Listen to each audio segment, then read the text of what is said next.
हाय, good morning, सुप्रभात। Top 20 के आज के इस थर्सडे एडिशन में आप सबका स्वागत है। भाई कल बहुत पेनफुल सेशन था, मतलब 1:45 से कितनी देर हुई, 1.25 घंटे में वाट लग गए।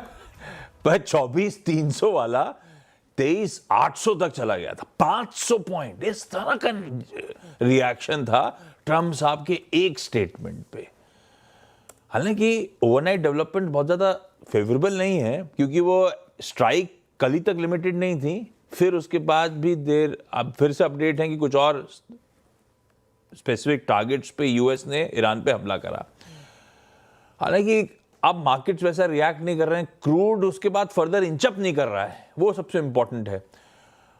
ईरान के स्टेटमेंट्स अवेटेड हैं, और अभी हॉर्मास से मैं थोड़ी देर पहले चर्चा कर रहा था कि ये सिचुएशन क्या ऐसा माने कि पिछली बार जैसे मामला वापस ठंडा पड़ जाएगा, पीस का बिगुल बजा लेंगे। अभी कहना थोड़ी सी जल्दबाजी है, तो थोड़ा सा प्रिकेरियस है मामला, इसको ऐसे ही समझिए। कल और आज के बीच में थमा है मामला, लेकिन अभी भी स्थिति तनावपूर्ण है। कच्चा तेल 78-79 पे छोड़ा था, वहीं खड़ा हुआ है, ये इंपॉर्टेंट। और गिफ्ट निफ्टी थोड़ी सी रिस्पाइट के इंडिकेशंस दे रहा है, एटलीस्ट ये कह रहा है कि कल के बाद फर्दर सेल ऑफ नहीं है, थम ही जाएंगे, चलेंगे नहीं तो बात अलग है। तो ये कहानी अब तक के ग्लोब की सारी। कल हमारे लिए कहने के लिए FIDIs ने खरीदारी करी हो, उसके बाद क्यों गिर गए? भाई वायदा में जाके देखिएगा FIs की किस तरह की इंडेक्स फ्यूचर्स, स्टॉक फ्यूचर्स में सेलिंग है, किस तरह से एग्रेसिव शॉर्ट्स खड़े करे, और वो नेट शॉर्ट्स जहां से शुरू हुए थे उस कूल ऑफ होने उसके पार चले गए, मेरे ख्याल से 2.6 लाख कॉन्ट्रैक्ट्स के ऊपर। तो मामला वायदा में खूब सेलिंग थी, FIs ने खूब मजे लिए हैं, कल फील्ड डे था उनके लिए। ऐसे में आज का सेशन बड़ा इंपॉर्टेंट, एक्सपायरी डे खड़ा है सेंसेक्स की। वैसा मूड कैसा है और खिलाड़ी कौन से हैं? देखिए, मूड तो एकदम से बदल गया। कल इसी शो में जब सुबह हम बात कर रहे थे तो ये कह रहे थे कि खबरें नहीं है, साइलेंट पीरियड चल रहा है, नतीजे आने वाले हैं, तो कंपनियां कुछ दे नहीं रही हैं। और मार्केट में भी अगर आप देखें तो कोई ऐसा मूविंग फैक्टर नजर नहीं आ रहा। और हमारी बात, वो आपकी बात ट्रम्प साहब ने सुन ली और खबरें ऐसी हलचल ला दी अपने जीवन में कि अब दोबारा से वो क्रूड देखना पड़ेगा, आपको मिडिल ईस्ट के न्यूज़ चैनल्स फॉलो करने पड़ेंगे, है ना। तो पूरा ड्रामा फिर से लौट आया है। और गिफ्ट निफ्टी, हालांकि अगर आप देखें तो कल की बड़ी गिरावट के बाद आज खुलने के संकेत, इनफैक्ट जो पहला टिक आया था आपके पास पॉजिटिव ही था, और 60-70 अंकों तक की बढ़त यहाँ पर देखने को मिली है। आज वैसे लग रहा है कि हो सकता है कि स्लाइटली कल का झटका पचाने के बाद थोड़ा सा एक बाउंस का दिन देखने को मिल सकता है। कुछ स्टॉक ऐसे हैं जहाँ पर ओवर रिएक्शन आ गया, जिसका कोई लेना देना नहीं था, लेकिन ऐसी बड़ी गिरावट यहाँ पर आ गई। तो आज देखेंगे कि उनमें कैसा एक्शन आए। और अब हमारे नतीजों की भी शुरुआत हो रही है। क्वार्टरली अपडेट्स हमारे पास बढ़िया ही थे, तो थोड़ा सा तो स्लाइट कंफर्ट है। शुरुआत खबरों वाले स्टॉक के साथ करूंगा। पहला स्टॉक है प्रीकॉल, और यहाँ पर आप फोकस रखिएगा। और इलेक्ट्रॉनिक मैन्युफैक्चरिंग को बढ़ावा देने के लिए सरकार लगातार प्रयास करिए, क्योंकि आप खुद सोच के देखिए कि 15 साल पहले तक भारत में जो इलेक्ट्रॉनिक मैन्युफैक्चरिंग होती थी ना के बराबर होती थी। मोस्टली आपके पास सब कुछ जो आता था वो चाइना से आता था। चाइना से भी नहीं आता तो ये जो फ्री ट्रेड एग्रीमेंट वाले देश थे वहाँ से घूम के आ जाता था। लेकिन भारत में मैन्युफैक्चरिंग बस अब पिछले 15 साल में ही शुरुआत हुई है, तो धीरे धीरे सरकार बढ़ावा देगी। और इस सेक्टर भी आप देखें तो सनराइज और काफ़ी बड़ा ग्रोथ वाला सेक्टर। अब आप सोच रहे होंगे कि इलेक्ट्रॉनिक मैन्युफैक्चरिंग की बात करने पर मैं प्रीकॉल को क्यों ले रहा हूँ। अब पूरी डिटेल जब मैंने पढ़ी तब समझ में आया कि कारों के जो डिजिटल डिस्प्ले होते हैं, जो आपका इंस्ट्रूमेंट क्लस्टर होता है, जहाँ पर आप माइलेज देखते हैं, किलोमीटर देखते हैं, उसको भी अगर आप देखें तो शामिल किया गया है कि इसके कंपोनेंट्स अगर आप इंपोर्ट करेंगे तो इसका एक फ़ायदा यहाँ पर देखने को मिल सकता है। और इंडस्ट्रियल मशीनों के जो डिस्प्ले हैं इसको भी इस लिस्ट में शामिल किया। तो सरकार ओवरऑल अगर आप देखें तो इन सभी कंपोनेंट्स की मैन्युफैक्चरिंग को बढ़ावा लगातार देना चाहती है। और आप किसी भी गाड़ी का इंस्ट्रूमेंट क्लस्टर देख लीजिए, मोस्ट प्रोबेबली आपको प्रीकॉल का ही नजर आएगा। अनडिस्प्यूटेड लीडर है और इसकी चर्चा लगातार हम करते ही रहे। तो प्रीकॉल ये पहला स्टॉक है जिसे इन ग्रीन रखा है। दूसरा स्टॉक है, और कोइंसिडेंस ऐसा है कि ये पूरी स्पेस जब बजिंग होती है तो एक साथ चलती है। सारे स्टॉक्स जितने भी EMS वाले हैं आज सब में आपको बड़ी हलचल देखने को मिलेगी। शुरुआत प्रीकॉल के बाद सिरमा SGS, यहाँ पर आप फोकस रखिएगा। अब आज HSBC की तरफ से एक रिपोर्ट आ गई है जहां पर ये अक्यूमुलेट की रेटिंग दे रहे हैं। देखिए 1367 रुपये के करीब का भाव चल रहा है। इनकी तरफ से टारगेट है 1750 का, और ये बता रहे हैं कि हाई ग्रोथ यहां पर देखने को मिल सकती है। कंपनी ने अपने स्केल को काफ़ी हद तक बढ़ाया है। जो बैकवर्ड इंटीग्रेशन की है इसका बेनिफिट आगे जाके ग्रोथ पर भी देखने को मिलेगा, मार्जिन्स में भी इम्प्रूवमेंट। और ये बता रहे हैं कि अगर अपसाइड के लिहाज से देखें तो पूरे EMS स्पेस में इन्हें सिरमा SGS पसंद आता है। 1750 का इन्होंने टारगेट दिया। ओके, शुरुआत करी जाए आज की खिलाड़ियों की। रात मेरे ख्याल से 1 या 2 बजे ग्रुप चैट में लक्ष्मण जी भेजते हैं खबरें। रात के 2 बजे, तो सुबह ही देखी मैंने, तो 4 बजे जब देखा, मिनिस्ट्री ऑफ फाइनेंस ने नोटिफिकेशन जारी करा है जिसके चलते इंपोर्ट ड्यूटीज क्रिटिकल सब कंपोनेंट्स में एलिमिनेट कर दी गई हैं, मतलब 0% कर दी गई हैं। 2 स्टॉक्स रखिएगा, डिक्सन टेक्नोलॉजीज और केन्स टेक्नोलॉजी इंडिया। ये टारगेट कर रहे हैं 2 मैसिव ग्रोथ वेक्टर्स को भारत के इलेक्ट्रॉनिक स्पेस में। 6 कोर पार्ट्स जो wireless charging modules mobile phones में बिल्ड करने के लिए इस्तेमाल किए जाते हैं, और दूसरा, जैसे आशीष कह रहे थे, essential components, advance display screens, automotive, medical और इंडस्ट्रियल एप्लीकेशंस के लिए, जो डिस्प्ले स्क्रीन्स होती हैं उनके लिए।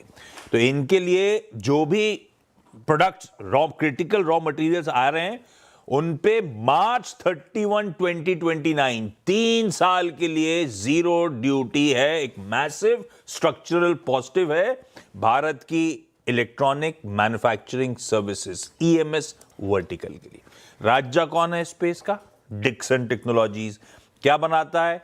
ये होम ग्रोन ईएमएस प्लेयर है जो smartphones, consumer electronics, lightning products वगैरह बनाता है। तो सीधे सीधे बड़ा फायदा है। मोबाइल मैन्युफैक्चरिंग में ग्लोबल ब्रांड्स के लिए बनाता है, और actively automotive electronics, digital instrument clusters, infotainment screens वगैरह के में भी एक्सपैंड कर रहा है। दूसरा, केन्स टेक्नोलॉजी इंडिया मेंशन कर देता हूं, end to end IoT solutions है, ईएमएस प्रोवाइडर है, हाईली फोकस्ड है niche high margin sectors, automotive, industrial और मेडिकल इलेक्ट्रॉनिक्स, तीनों में जिनके लिए राहत आती हुई नजर आई है। Kaynes PCBs, electronic displays, medical machinery के लिए, आपके जो पेशेंट मॉनिटर्स होते हैं, डायग्नोस्टिक टूल्स होते हैं, उनके लिए बनाता है। तो आगे और भी धंधे हैं जो सीधे सीधे बेनिफिट होते हैं, उसकी डिटेलिंग में नहीं जा रहा। ये ईएमएस प्लेयर्स के लिए बड़ा पुश है। तो डिक्सन और केन्स, हालांकि डिक्सन बहुत बढ़िया चले भी हुए हैं, ये भी ध्यान रखिएगा, पर उससे मतलब नहीं। खबर किसके लिए अच्छी है वो समझाने का तरीका था। ये दोनों रखिएगा रडार पे, अदर देन जो आशीष ने स्टॉक्स मेंशन करे। अगले 2 कौन से? अगले 2 स्टॉक्स पे नज़र रखिएगा। कुछ और हैं स्टॉक जहां पर ज़बरदस्त एक्शन है। उनमें से एक मेटल स्पेस की बात हमने कल भी की थी, कल आपको सेल बताया था इन रेड। कारण ये कि उसके नतीजे थोड़े से फीके साइड पर देखने को मिल रहे हैं। और अब टाटा स्टील, इसकी तरफ से एक क्वार्टरली अपडेट आ गया जहां पर ये बता रहे हैं कि जो क्रूड स्टील का प्रोडक्शन है पिछले साल के मुकाबले 11% बढ़कर 5.82 मिलियन टन्स हो गया है। डिलीवरीज आप देखें तो 9% बढ़कर 5.17 बिलियन टन्स के करीब देखने को मिली है। ऑटोमोटिव्स और जो स्पेशल प्रोडक्ट्स हैं, ब्रांडेड प्रोडक्ट्स हैं, रिटेल है, और इस सेगमेंट में आप देखें तो अब तक का बेस्ट एवर वॉल्यूम का डेटा देखने को मिला है Q1 में। और इसी के साथ ये बता रहे कि जो बाकी के जो प्रोडक्ट्स हैं यहाँ पर भी बिक्री बढ़िया देखने को मिली। तो टाटा स्टील अपडेट काफ़ी अच्छा है। कल स्टॉक कमज़ोर बाजार में भी ज़्यादा नहीं गिरा, सिर्फ आधे 1% की गिरावट यहाँ पर देखने को मिली थी। तो टाटा स्टील इस स्टॉक पर फोकस रखेगा। इसके अलावा डॉक्टर लाल पैथलैब यहाँ पर भी आपको नज़र रखनी है, और जो शो लगातार देखते हैं उनको पता होगा कि जो एक तो हेल्थ केयर है और डायग्नोस्टिक्स इन स्पेस की चर्चा हमने कितने बार लगातार हर बार किया है। अब डायग्नोस्टिक स्पेस में आपको याद होगा कि Q4 के नतीजे बहुत ही टर्न अराउंड देखने को मिले थे और सभी कंपनीज ने मार्जिन में एक्सपेंशन दर्ज किया था। एक समय ऐसा था कि कोविड के समय ये पूरा स्पेस बहुत चल रहा था, फिर उसके बाद नए नए स्टार्टअप्स की इसमें एंट्री हुई। 1mg आया और उसने सारे भाव तोड़ दिए, इतने सस्ते डिस्काउंट दे दिए कि इनके बिजनेस को लेकर ही अगर आप देखें तो कहीं ना कहीं ग्रोथ को सवाल उठने लगे थे। लेकिन अब धीरे धीरे 1mg ने भी प्राइस हाइक करना शुरू कर दिया, तो इनको भी फ़ायदा हो गया सस्टेन करने में, और इनकी तरफ से भी प्राइस हाइक हुए और मार्जिन में एक्सपेंशन आपको नज़र आया। अब आज डॉक्टर लाल पैथलैब, और शायद इसका असर आपको बाकी के स्टॉक्स पर भी नज़र आ सकता है। सिटी की तरफ से रिपोर्ट आई है जहां पर अक्यूमुलेट की रेटिंग दी है, 1653 रुपये के करीब का भाव चल रहा है, 1950 का टारगेट दिया, और ये बता रहे हैं कि अगले 3 महीने में इस स्टॉक के अंदर पोटेंशियल है कि ये आउट परफॉर्म कर जाए। और कारण ये है कि फिलहाल वैल्यूएशन के लिहाज से इन्हें कंफर्ट आ रहा है। वॉल्यूम ग्रोथ अगर आप देखें तो Q4 में काफ़ी बढ़िया थी, आगे भी अनुमान काफ़ी बेहतर साइड पर देखने को मिल रहा है, और कंसेंसस अपग्रेड अगर Q1 के नतीजे अच्छे आ गए तो देखने को मिलेंगे। तो डॉक्टर लाल पैथलैब इस स्टॉक को रखा है इन ग्रीन। अच्छा, ईएमएस में एक रह गया था तो उसको भी इंक्लूड करा। भाई इधर उधर की खबरें ढूंढता छोटी बड़ी, तो इससे अच्छा था ईएमएस के लिए अगर पॉजिटिव आ गया है बड़ा सा तो उनसे जुड़े स्टॉक्स हाईलाइट कर दिए जाएं, क्योंकि ये आज सेक्टर, ये थीम तो फोकस में रहेगी। लक्ष्मण जोड़ेंगे अगले शो में, तब डिटेल में समझाएंगे आपको फाइनेंस मिनिस्ट्री का नोटिफिकेशन क्या क्या कह रहा है। अंबर इंटरप्राइजेज इंडिया में, तो अंबर ही बोलने की आदत है मुझे, हालांकि सब अंग्रेज एम्बर कहते हैं, ये बगल वाले भाई साहब। तो ये हिस्टोरिकली हम क्यों जानते हैं इसको? एयर कंडीशनर्स मैन्युफैक्चर करने के लिए, कॉन्ट्रैक्ट मैन्युफैक्चरिंग का काम। पर ओवर द इयर्स इन्होंने बहुत मैसिवली इलेक्ट्रॉनिक कंपोनेंट्स, इंडस्ट्रियल सब असेंबलीज में डाइवर्सिफाई करा है अपनी सब्सिडरीज के थ्रू। 2 सब्सिडरीज प्रोमिनेंट हैं, इल्जिन इलेक्ट्रॉनिक्स और सिद्धवत। उनका काम ही है इलेक्ट्रॉनिक डिस्प्ले बोर्ड्स और स्मार्ट कंट्रोल सिस्टम्स बनाते हैं कमर्शियल कूलिंग के लिए, रेलवेज के लिए, मेट्रोज के लिए और इवन डिफेंस के लिए। अगर आप जीरो ड्यूटी इंपोर्ट पर लेकर आ रहे हो तो सीधे सीधे मेरी वर्किंग कैपिटल रिक्वायरमेंट कम होती है, सीधे सीधे मेरी प्रॉफिटेबिलिटी इनहैंस होती है। खबर अच्छी है, रिएक्ट कैसे करेंगे स्टॉक्स वो अलग बात। अंबर एंटरप्राइजेज ग्रीन। एक एनटीपीसी को मेंशन करता हूं, एक अच्छी कंपनी को मेंशन करने का मौका मिल गया। अब पीएम मोदी 3 नेशन के टूर्स पे थे। इंडोनेशिया से अब 2nd नेशन पहुंच गए कल रात में, ऑस्ट्रेलिया। वहां के पीएम एंथोनी एल्बनीज के इन्विटेशन पे। अब वहां पे सबसे इंपॉर्टेंट है यूरेनियम सप्लाई का agreement. Australia 3rd largest uranium reserves hold करती है और हमारी बायलैटरल टॉक्स का सबसे बड़ा चर्चा का पॉइंट ही हो रहा है strategic partnership civil nuclear sector के लिए।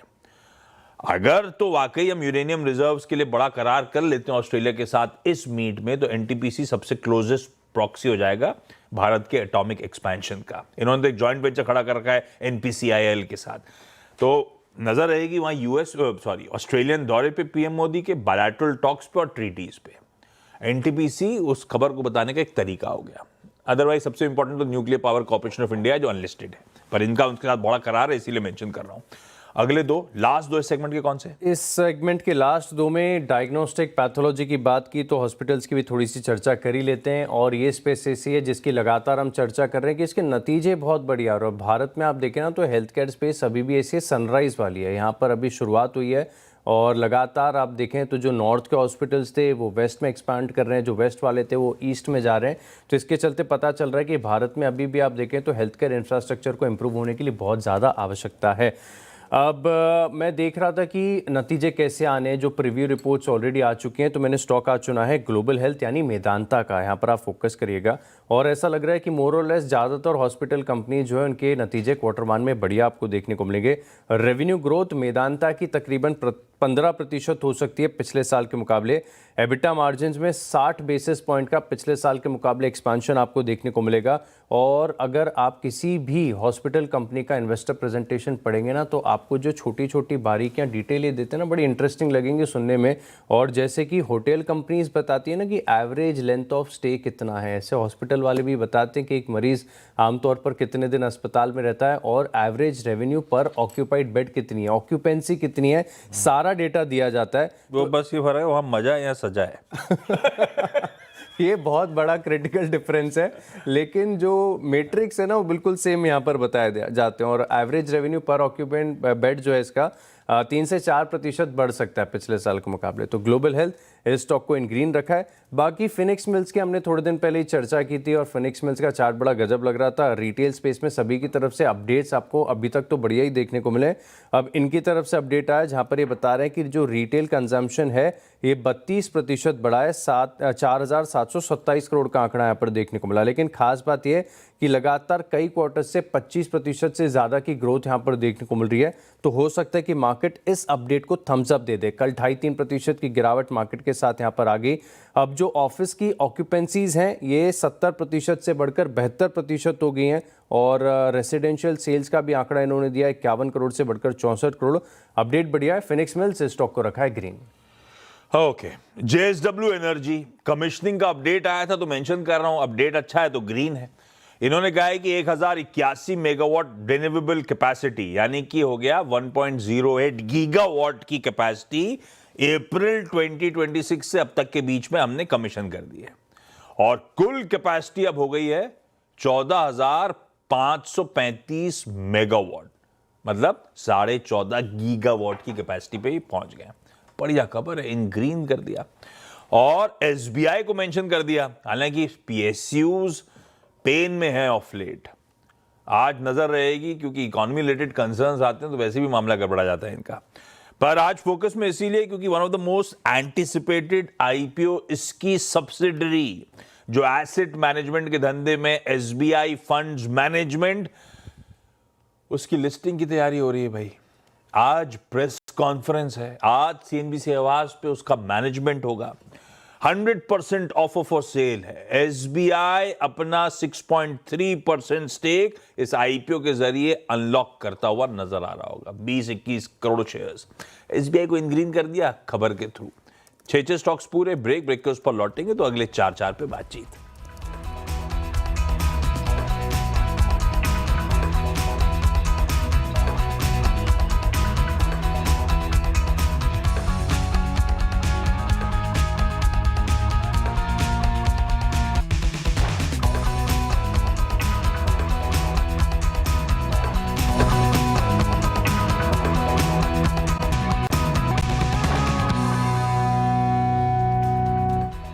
चलिए, ब्रेक के बाद आपका स्वागत है और अगले 4 स्टॉक्स की बात कर ली जाए। और हेल्थ केयर के बाद अगर आप देखें तो अब फोकस में जो स्टॉक निकल कर आ रहा है वो है इंडस स्टार। यहाँ पर आप नज़र रखिएगा।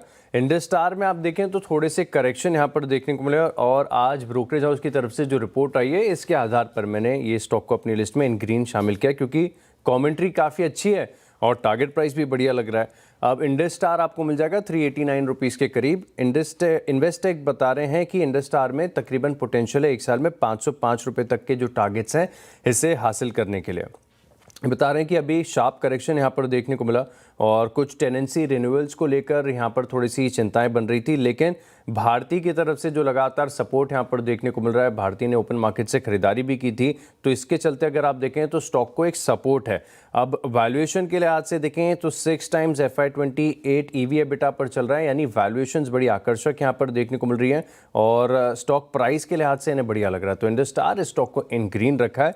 बाकी IT स्टॉक्स की तो आपको पूरे दिन चर्चा करनी पड़ेगी। कल थोड़ा सा नर्वस ट्रेड देखने को मिला था, कल तो पूरा ही मार्केट कमज़ोर था, लेकिन अब क्योंकि नतीजे सबसे पहले IT कंपनीज़ की तरफ से ही आते हैं। वैसे IT कंपनीज दिग्गज देती है, लेकिन छोटी कंपनीज में शायद GM ब्रीवरीज है जिसका अनमैच्ड एक रिकॉर्ड बना हुआ है कि सबसे पहले नतीजे वो ही देगा। खैर वो अलग बात है, लेकिन एम्फेसिस यहाँ पर ऐसा लग रहा है कि कल थोड़ा सा ओवर रिएक्शन आ गया था।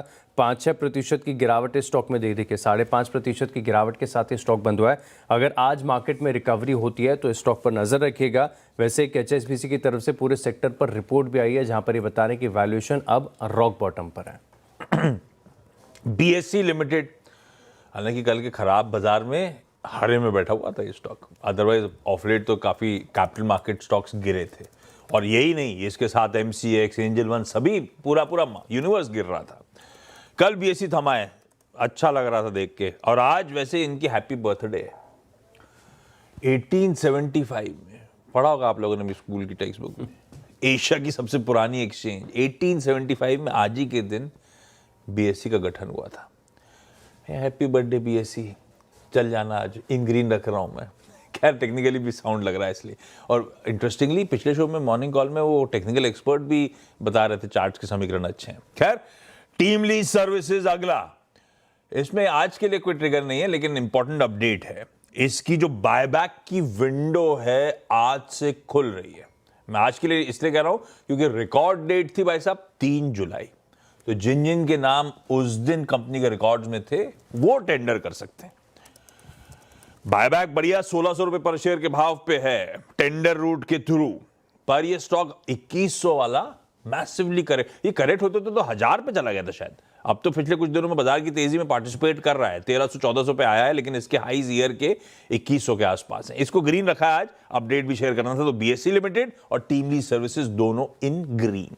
BSE में तो इनफैक्ट मैं देख भी रहा हूँ कि कल आखिरी के घंटों में खरीदारी आई है, मार्केट इतना कम सेलिब्रेट कर रहे, बर्थडे ईव था ना। बर्थडे ईव था, तो 2-2.5% के मूव यहाँ पर देखने को मिले, ऑलमोस्ट डे हाई के करीब बंद हुआ। तो स्टॉक में तो काफ़ी बढ़िया एक्शन है। आखिरी के 2 स्टॉक मेरी लिस्ट में जो है, एक LTF है, L&T फाइनेंस, और यहाँ पर आप नजर रखिएगा L&T फाइनेंस में दरअसल आप देखें तो कल करीब 6% की गिरावट यहाँ पर देखने को मिली। और जैसे कि शो की शुरुआत में हम डिस्कस भी कर रहे थे कि कुछ स्टॉक ऐसे हैं जिनका कोई लेना देना नहीं है, लेकिन एक लाइकली बड़ा ओवर रिएक्शन यहाँ पर आ गया।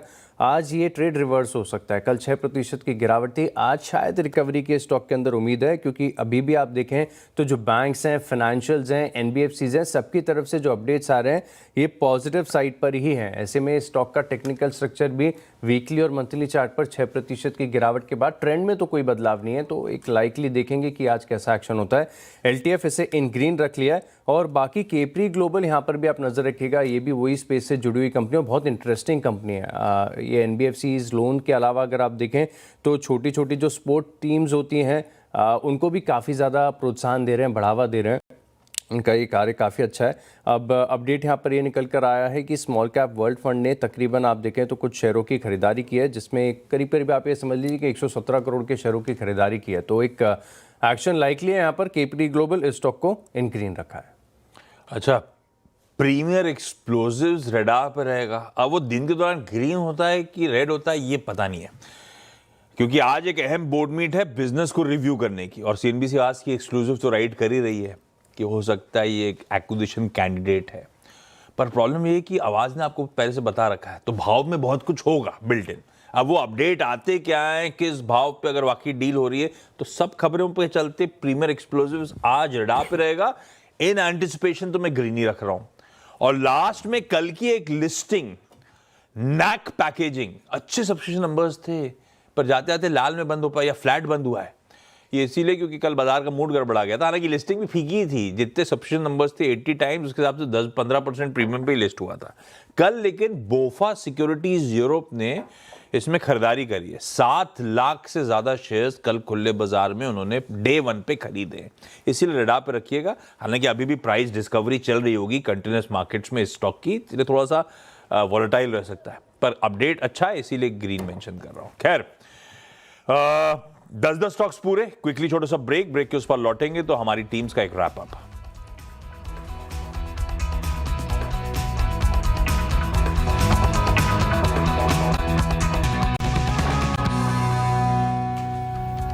चलिए ब्रेक के बाद आपका स्वागत है और अब देखते हैं 20 स्टॉक्स का रिकैप। शुरुआत मैंने की प्री कॉल के साथ। इसके अलावा अगर आप देखें तो आज पूरा ईएमएस स्पेस आपके रडार पर रहेगा। सिरमा एसजीएस, इस पर भी नजर रखिएगा। टाटा स्टील की तरफ से क्वार्टर 1 के अपडेट्स बढ़िया नजर आ रहे हैं। डॉक्टर लाल पैथलैब यहाँ पर ब्रोकरेज हाउस की तरफ से रिपोर्ट काफ़ी अच्छी है। इसके अलावा मेदांत यानी ग्लोबल हेल्थ स्टॉक को भी रडार पर रखें। फिनिक्स मिल्स है, Indus star, emphasis, L&T finance और केपरी ग्लोबल, इन स्टॉक्स को भी लिस्ट में शामिल करें। बढ़िया है। 10 और जोड़ दीजिए अलग अलग न्यूज पेग्स के चलते, क्यूज के चलते स्टॉक्स रडार पे। डिक्सन, केन्स और अंबर, इसके अलावा NTPC, JSW energy, SBI, BSC, TeamLease, premier explosives और नैक पैकेजिंग कल की लिस्टिंग सब इन ग्रीन रख दी है। अलग अलग रीजंस स्पेसिफाइड है।